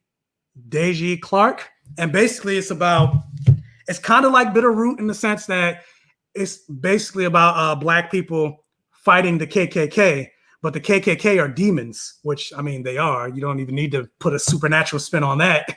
But yeah, so it's, yeah, they call it, and actually Victor Lavelle, who wrote The Ballad of Black Tom, he actually wrote a excerpt from it. He said, Ring Shout is a fantastically fun, even at its core, is as serious as can be. A cursed film, the Ku Klux Klan and demons bent on destruction are no match for Marcy Bordeaux, who's the lead, and her mystical sword. So I'm like, oh, Black people taking out KKK and their demons. Again, sign me the fuck up. And then there's this another book called The Rage of Dragons. It's basically Black Game of Thrones, more or less. That's a basic synopsis of it.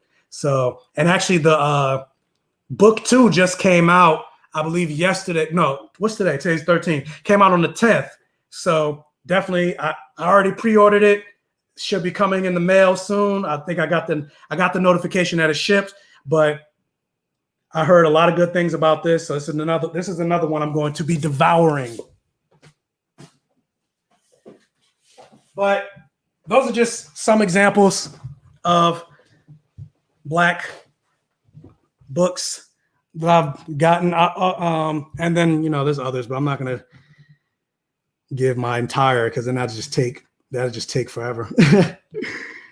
But yeah, what shows are you currently watching? Like I mentioned earlier, I haven't really been watching a lot because I've just been reading Black fantasy. And then also with the release of the Spider-Man Miles Morales game, I've been replaying the Spider-Man game for PS4 to remind myself of the storyline. So I haven't really been watching a whole lot. But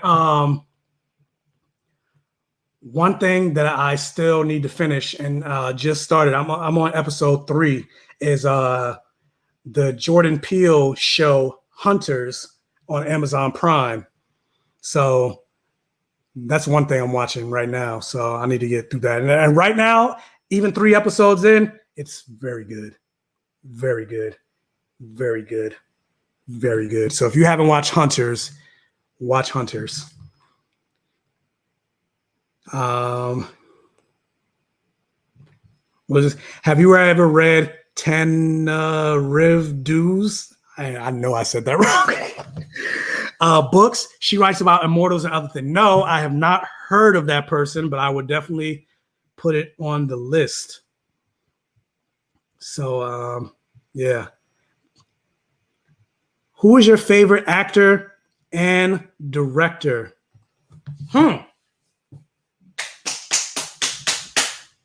My favorite actor and director. My favorite actor right now, off the top of my head, would definitely probably be Samuel L. Jackson. I love Samuel L. Jackson. Samuel L. Jackson could do no wrong. And favorite director. Right now, especially this year, I would just say my favorite director right now this year would be Leigh Whannell. He directed the movie Invisible Man that came out this year. I would say Invisible Man is probably one of my favorite movies of this year. And he also did the movie Upgrade. He's a very smart director, and I really enjoy like the way he crafts his movies. And granted, he's not my favorite of all time, but like I would just say for like this year, he's definitely my favorite director this year. What is this? What are your thoughts on My Hero Academia? Yeah, I just mentioned I'm waiting for season 2, and I actually have All Might and Todoroki figures on my shelf. But also, if they did a crossover with Western superhero books, which superhero? I mean, I feel like they would fit better with Marvel superheroes. But yeah, I love My Hero Academia. Like that honestly, before My Hero Academia, for the most part, the only anime I really watched was Sailor Moon and all the Dragon Ball Z franchise. Like I have all of them on DVD. Dragon Ball Z, and Dragon Ball GT, which is trash. And then of course, when Dragon Ball Super came out, I was a big fan of Dragon Ball Super. But then, and for the most part, I didn't really watch anything else. I had my references of anime was pretty much moot. Is that the right word? Yeah, it was pretty much irrelevant besides those two shows. But then I started watching My Hero Academia. I fell in love with My Hero Academia. And I think I mentioned Sailor Moon. Yeah, I mentioned Sailor Moon and Dragon Ball Z. But then I fell in love with My Hero Academia, and then I started watching Death Note. I started watching Full Metal Alchemist. I started watching Fairy Tail. I watched Promised Neverland. I watched Madoka Magica. I watched Food Wars. I watched King's Game. And I could just go on. Like the anime floodgates open, and now I love, and I have a Crunchyroll account because I watch a lot of anime. So I'm actually still, because Fairy Tail has a shit ton of episodes. So I'm still trying to make my way through Fairy Tail. People keep saying I need to go back and One Punch Man. People keep saying I need to go back and watch Naruto. Naruto has like 1 billion episodes. There's no way I'm doing that. That's like trying to tell somebody to go back like if they've never watched Supernatural to watch Supernatural. It's like Supernatural has 15 seasons.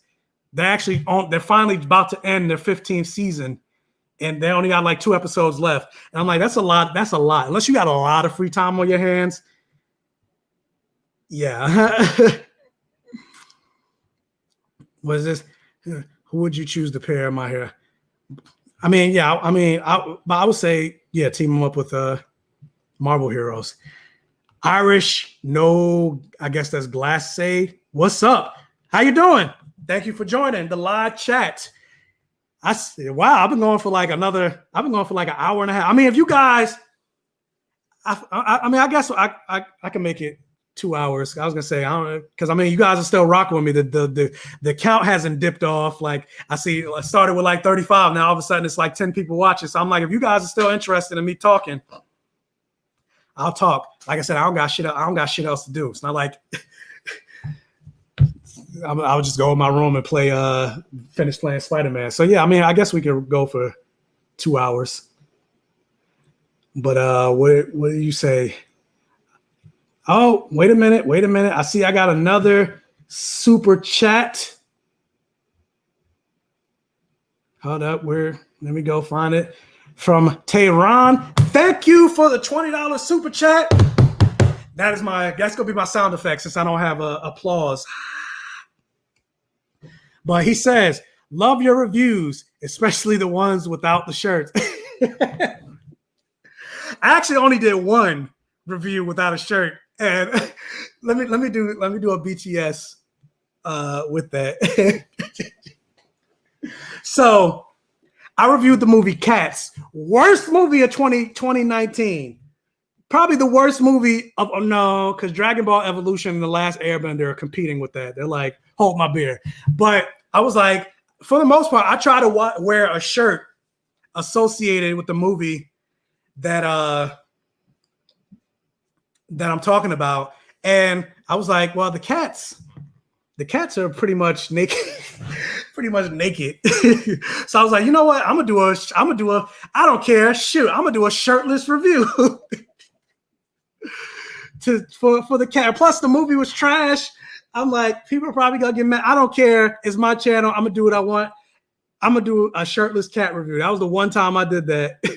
I don't know. I probably wouldn't do that again, but I have fun doing it. But yeah, thank you for the super chat. Hold on. Now I lost my spot. Lost my spot. What is this?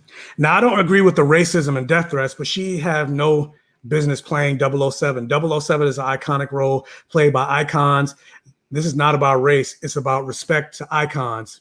I mean, I disagree, considering that we aren't the ones writing, directing. We're not in the room. We don't know what the storyline is going to be. Like I said, yes, in a perfectly equal world, whatever, should she play a 008 or whatever? Sure, but it's not like we know what the story is. For all we know, there could be a perfectly legitimate reason why she's playing 007. And then on top of that, like, it's not like she's playing James Bond. She's playing a number, a role that's associated with an agent that James Bond himself, according to the movie, James Bond retired, or he's not going by 007. And in the world, kind of like I think about Charmed, where probably not the same thing, but it's an analogy I think of.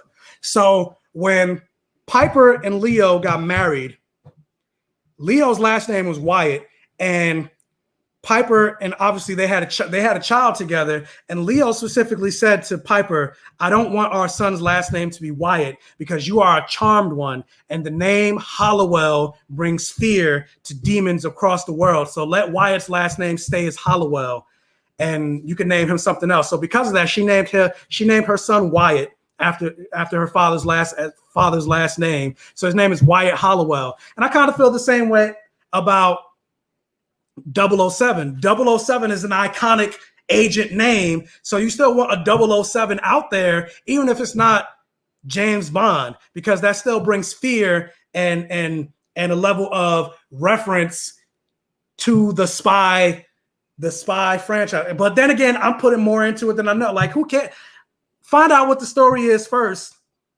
and then, complain about, like, if you don't like the movie, then you could like bitch about it then. But until then, like, we don't know what the story is. Find out what the story is. If let's say the movie's trash. If the movie's trash, I'm gonna be the first, or maybe I probably won't review, because I've never seen a James Bond movie. The only reason I'm now interested in seeing this movie is because the backlash that she's getting. And I'm like, I hope this movie makes more money than all of them to shut all the haters. But I'm like, yeah, if the movie's trash, I'll even review it. I'll be the first one to come on here and be like, yeah, movie's trash. But guess what? The movie's not. If the movie's trash, it's not even going to be her fault. Like, people are blaming Lashana Lynch as if she wrote the movie, as if she directed the movie, as if she cast herself. No, she's just the actor doing a job. So if y'all are upset about her playing 007, how about you send that to the writers and directors that cast it, not the actor? She's just playing a role. So, yeah.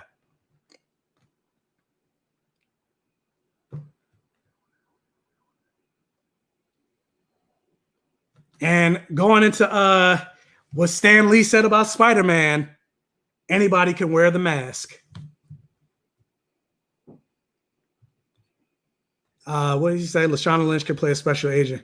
I mean, like I said, we're not the ones writing the movie. Somebody approved it. So somebody from Ian Fleming's estate or whatever. I don't know.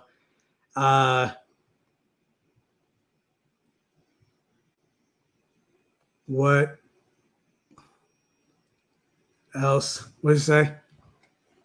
I think you would double your subscribers once your Star Trek Discovery and Wilson Cruz reviews start popping off.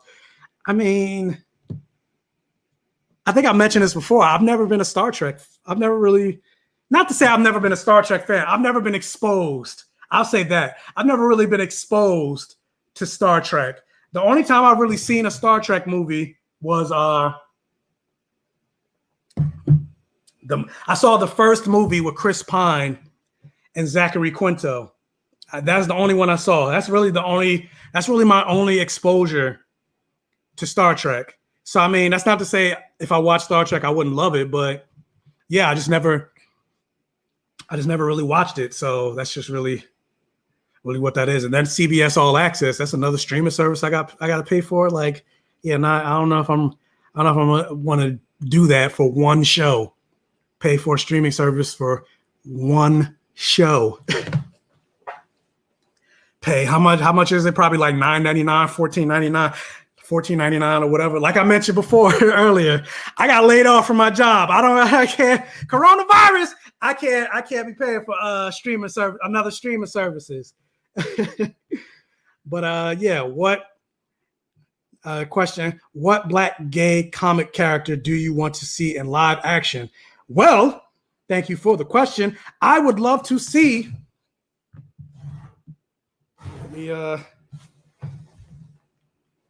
this guy right here, Aqualad, eventually in DC. I know there's the Titan show that's on right now. I think they just got renewed for season 3. So I would love to see Calder or the Jackson Hyde version of Aqualad show up in DC. Also, I would like to see Marvel have Prodigy show up once they do X-Men comics. Even though he's bisexual, he's not gay, but it's still LGBTQ. But the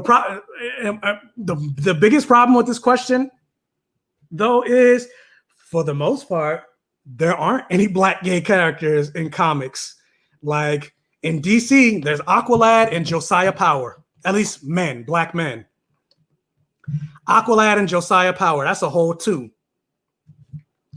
In Marvel, there are 2 black male bisexual characters. That's Prodigy from X-Men, and then his name is Fuse, and he's a brand new character, so he hasn't really been seen that much. Other than that, when it comes to like black, and then of course there's North Star's husband from the X-Men, but he's not a mutant, so who cares? He's not a superhero. Who cares? But other than that, there aren't really any black gay superheroes or characters in Marvel and DC. Like there's a lot, I don't want to say a lot, but there's a good handful of white gay characters. Wiccan and Hulkling. Speed is bisexual. You got why am I drawing? I did a whole thing of like black or gay superheroes for the month of LGBTQ superheroes, but for whatever reason, now I'm drawing a blank. and interestingly enough, there's a lot of Latinx LGBTQ characters, Miss America, Hero Cruz. Again, I'm drawing a blank. But yeah, but in terms of like black gay male characters, there really are none. And then also black gay women, you got Anissa Pierce, who's Black Lightning's daughter. She's a lesbian. Storm is technically bisexual. They don't really talk about it that much, but in the 80s, she had a little fling with the character called Yukio. But when most people think of Storm, you know, Storm's main love interest is Black Panther, but she's had a female love interest in the past. So there's her. There's also Natasha Irons. She's a lesbian. So there's a couple. There's more. I mean, there's only a small handful of black gay characters in comics, but I'm like, they need to make more. Put me in a comic.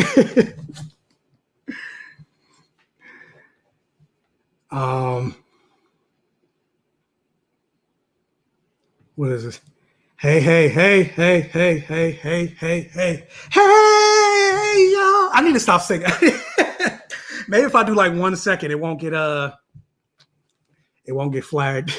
But yeah, I have to check out Slay. Sounds right up my alley. Just started honestly, I read the first 3 books in the LA Bank series, and it pains me to say this, but I couldn't get into it.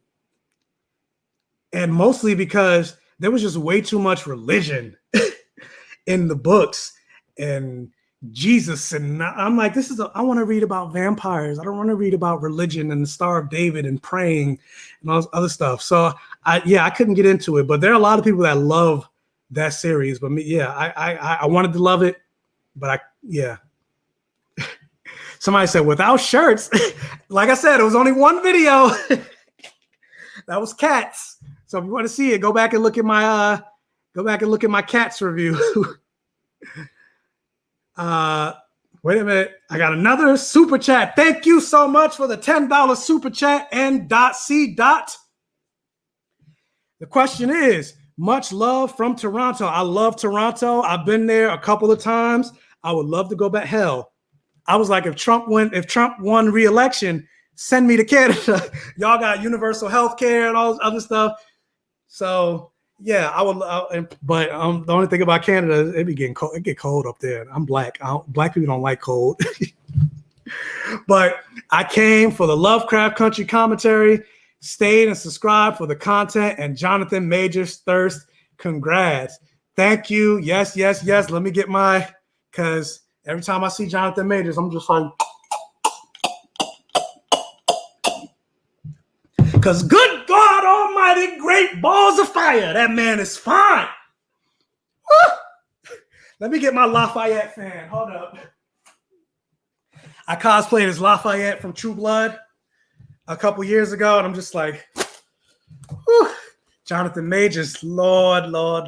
Oh, my Lord.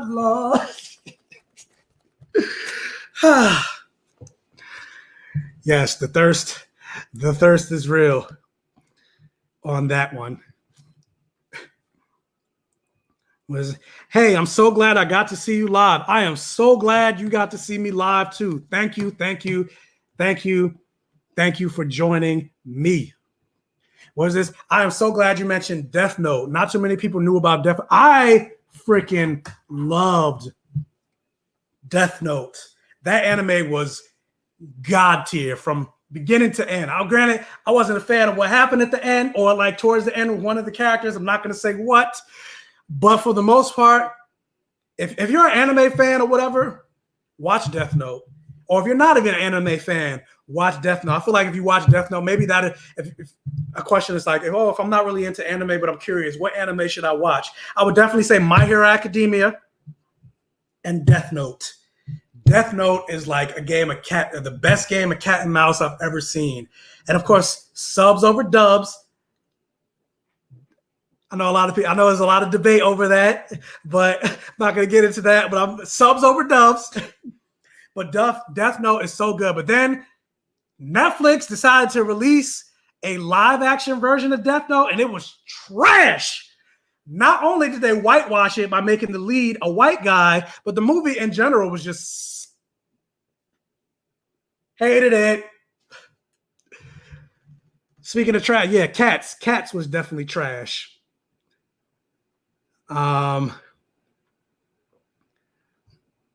Wait a minute. I see I have another $10 super chat. Thank you so much for the $10 super chat.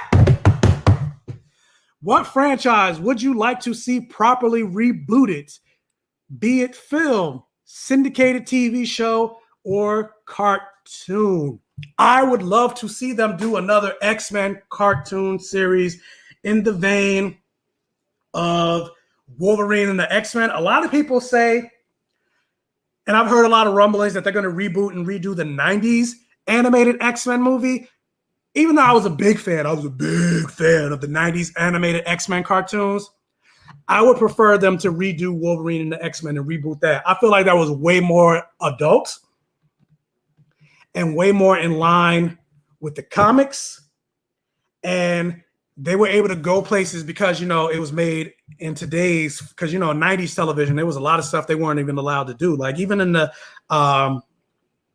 stuff you find out about the Spider-Man series. Like if you look it up, they weren't even allowed to if you go back and watch those episodes, you would never see Spider-Man punch somebody in the face because there was an ordinance from the studio. Spider-Man can never punch somebody in the face. So if you look at all those episodes, you would never see. So we don't have those rules or whatever in today's society. Now, granted, in today's rules, now they say, oh, a cartoon character can't be gay unless it's like the last episode of the last season, # Legends of Korra, or like they're doing with Supernatural by making Desdiel, the romance between Dean and Castiel's canon in the last fucking season. I'm not going to get into that. That shit makes me hot as a Supernatural fan. But yeah.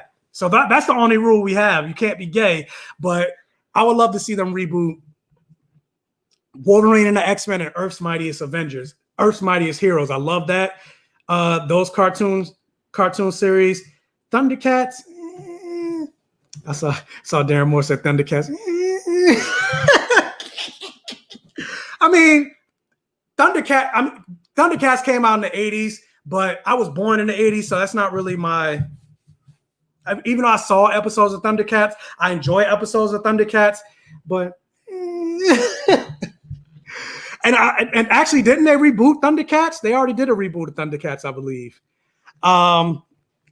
Also, I am excited to see because I heard that they're actually redoing Buffy the Vampire Slayer, but they're not pulling a Charmed in the sense that they're ignoring the previous lore. But they're gonna have it be a new Slayer, and it takes place today, like 20 years, basically the same timeline, because Buffy's been off for like 20 plus years. So it's gonna be 20 plus years after the end of the show Buffy, and it's gonna follow a new Slayer. And so I would love to. I'm curious to see what direction they would go in with that. And honestly, I would love to see them take another crack. And I know Netflix is doing it, but I would love to see them take another crack at... Wait, she said, I'm unsubscribing. I'm sorry. I mean, like I said, didn't they reboot Thundercats? But yeah, I don't know. I feel like if you go back and watch Thundercats, it's like, it's the 80s. It's cheesy. But yeah, I would love to see them take another crack at Avatar: The Last Airbender. Just not M. Night Shyamalan. Not M. Night Shyamalan. And yeah, Jessica, Gargoyles. I would love to see, and Jordan Peele actually said he would love to do a live action Gargoyles. I would love to see them do a live action Gargoyles. So,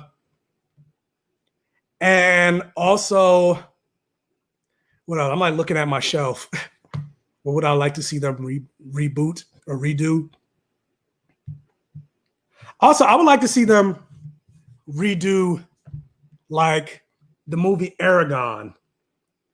I felt like that movie had a lot of potential, but yeah, the movie was trash, but I feel like it had a lot of potential. So I would like to see them try their hand again at Aragon. And how do you feel about the last season of Supernatural? Funny enough, I am behind on Supernatural. So I haven't seen this last season. As a matter of fact, the last season I saw of Supernatural was season 10. So I haven't seen seasons 11, 12, 13, and 14, and 15. But I do know about the whole Desdiel thing that happened at the end. And I could talk about how I feel about that. Trash. But as far as the entire last season, I can't really comment because I don't really know what's happening. So yeah. Music Swy said, just wanted to drop in and say I love you. I love you back. I love you 3000 and support your content. Thanks for putting out here. I appreciate you watching. I appreciate you coming in. I appreciate you leaving the comment. Mwah. Thank you. What else? Yeah, subs over dubs. Yeah, I don't like the I mean some of the English translation is fine, like Dragon Ball Z. But other than that, like,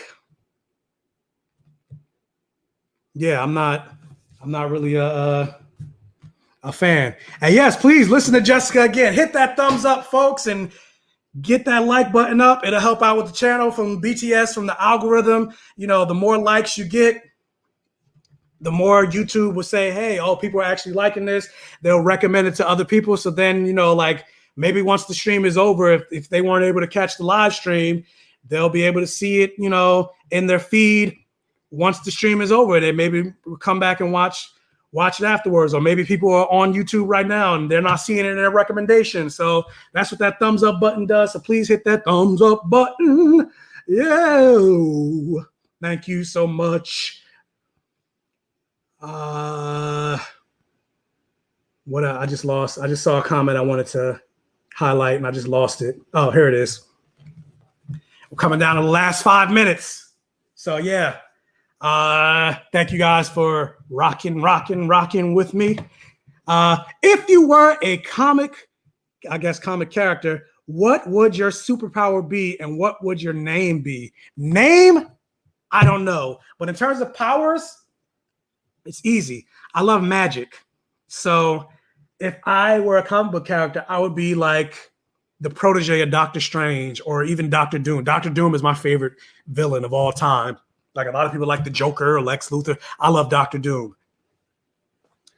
And so, yeah, my power will be magic. And the reason I say that is because magic lets you do whatever you want. If you want to fly, magic lets you do that. If you want to teleport, magic lets you do that. Of course, it's a lot harder than like just say having the power to teleport because you got to study, you got to learn. So it's a lot, but still, like if you want to read somebody's mind, magic lets you do that. If you want to warp reality, magic lets you do that. So I would love, again, and of course, depending on the lore, because like, yeah, but like, yeah, I would like Doctor Strange or even like Willow Rosenberg from Buffy the Vampire Slayer levels of magic. So I would hit the thumbs up if you like Thundercats. I said I watched the original the 80s, but it wasn't really my thing. But I want a sword, the Sword of Omen, the Sword of Omen. Give me sight beyond sight. So there you go. That shows I have some Thundercats reference. Gotta run and take a call. This was great. Have a great day. Well, thank you so much for joining the live. We're about to wrap it up in a little bit in the next 3 minutes. So, but yeah, thank all of you guys for rocking with me on this live. But yeah, what did you say? I feel like Aragon had the wrong people doing it. Of course, that definitely. I mean, The Last Airbender had the wrong people doing it. Dragon Ball Evolution had the wrong people doing it. Those movies were trash, but I feel like that franchise has a lot of potential. And I would like to, and actually, now that I think about it, I would like to see them redo Neverending Story. I really like the Neverending Story movies. So I feel like with today's budget and technology and stuff like that, if they redo it, yeah, I feel like it'd be fun. It might be a little campy, but I feel like it'll like finding a new audience. It'll have fun. Do you like the soapy vampire flicks like Vampire Diaries and the originals? I love Klaus. Man, like we need to become best friends. I do like the Vampire Diaries and the originals. I don't like how they did Bonnie. How they did Bonnie was trash. Bonnie should have been the star of the show. Bonnie should have been the lead of the show. Bonnie should have been the most motherfucking powerful person on the show, and they did her wrong. Especially considering, and honestly, the thing that I really liked about Vampire Diaries, the thing that drew me into Vampire Diaries more than the vampire lore itself, is Vampire Diaries, going back to talking about not seeing black faces and sci-fi, fantasy, supernatural horror and stuff like that. Vampire Diaries is one of the first shows that I've ever seen on television where every single witch that they introduced on the show, for the most part, was black. And that's the thing that I really, really enjoyed on the show. Now, granted, there's some problems with the fact that these black witches were in servitude to these white vampires. There's some commentary there, but I still appreciated the fact that pretty much all the witches on the show were black. But then, like, hashtag Bonnie deserved better. I just didn't like how they basically made Bonnie the mammy of the show. Oh, she's willing to sacrifice her life and put her life on the line for all these white people, but yeah, they're not willing to do it they're not willing to really put the same level of effort for her. And she's all, you know how many times Bonnie died on that show? for the white characters, but yet the same never really happened for her. Or nobody really died for her. I hated that. But overall, I did enjoy Vampire Diaries and the originals. But I don't like the soapy vampires in terms of like Twilight, sparkling vampires. No, F that. Don't know if you answered this already, but where do you see this YouTube channel leading you professionally? That is a great question. Honestly, if I could turn this into a full-time career, I would love that. But right now, I'm just doing it because it's fun. I'm doing it because, I enjoy talking about movies. I enjoy talking about video games. I enjoy talking about comics and nerddom and stuff like that. So, hopefully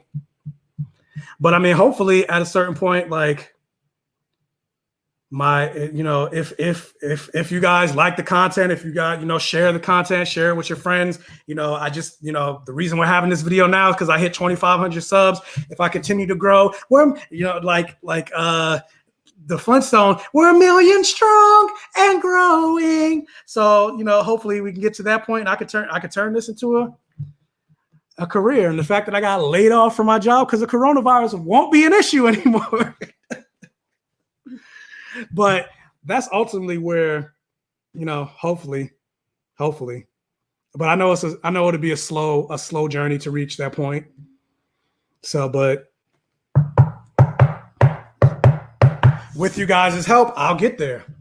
So, yeah. Great live, brother. Catch you on the next one. Thank you so much. Blurred channels got to stick together. I appreciate that. And yeah, based on how this live went, I'll definitely be willing to do another one. Like I said, I was nervous as hell doing this live. But yeah, so I got to replace my light bulb. But I would definitely like to do another live video. And yes, he was big mad about Bonnie. I'm still big mad about Bonnie. Every time I think about the Vampire Diaries, I get a bubbling rage in the pit of my stomach that Bonnie deserved better. And I'm not the only one. There are lots of blurred articles and stuff like that talking about Bonnie.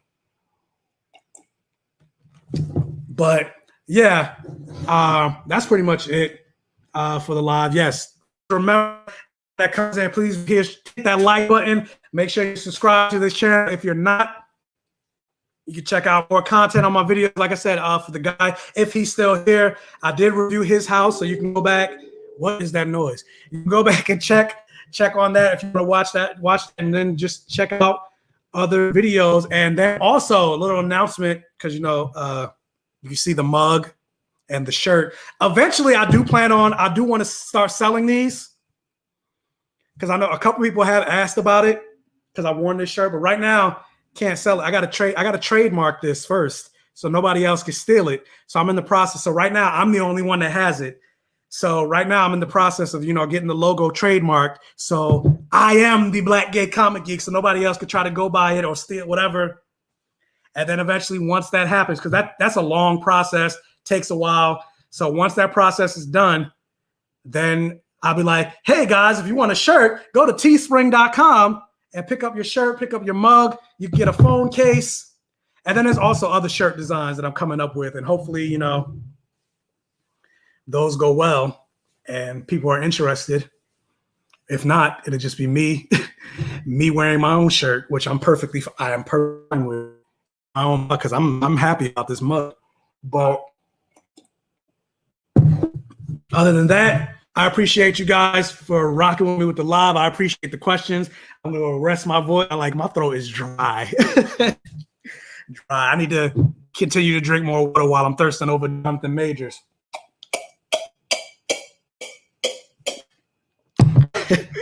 But yeah, I appreciate you guys. You have definitely grown your channel. Thank you. Yes, and I couldn't have grown it without you guys. Thank you so much, and proud of you. Thank you. Love this chat. I've accomplished literally nothing today.